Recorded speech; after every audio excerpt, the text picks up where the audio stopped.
wonder if you can expound on that as a design principle. Yeah, that's pretty good.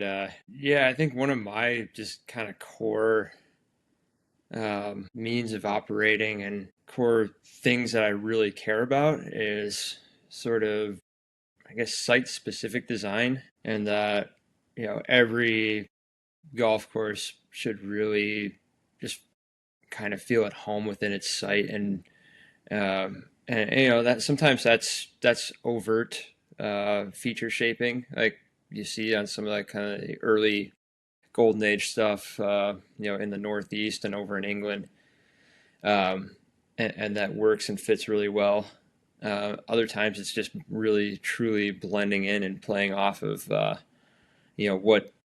what's given there, and there's a lot of that in California. The land is dramatic. The textures are dramatic. You've got all sorts of various scrub vegetation. It's often lower, so you can see the landforms more. As you go farther south, there's a bit more exposed, kind of erosion and rock and other things. You see that a little bit around Saticoy, for example.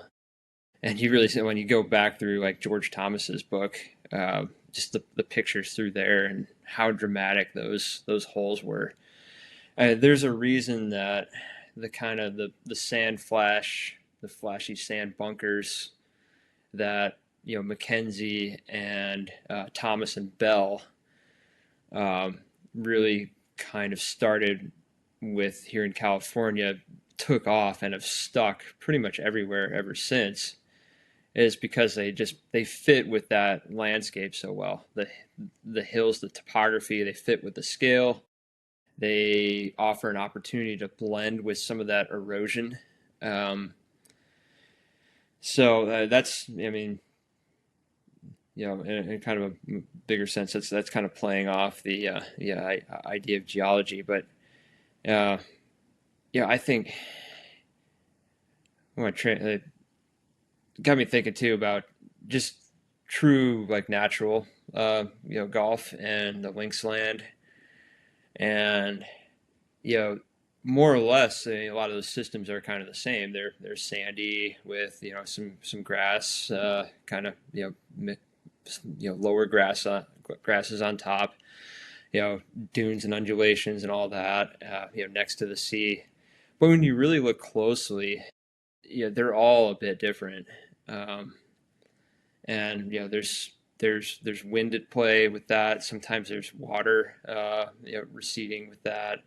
I think the old course is probably a bit more mixing of receding water, kind of creating the landforms out there versus just wind.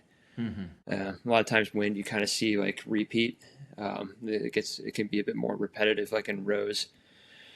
You really see that out if you zoom the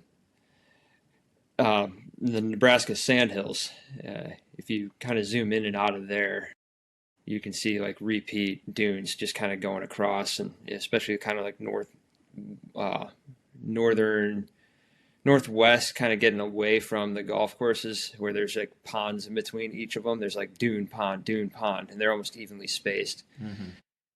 I remember one day while working at Dismal River, looking at, there's some sand that had blown into the shop, kind of the garage end, at the edge of the garage where they stored all the tractors. And on the ground, the sand basically, showed, it looked exactly like those landforms you see on Google Earth, just on a scale 1/1000th of a scale. Really?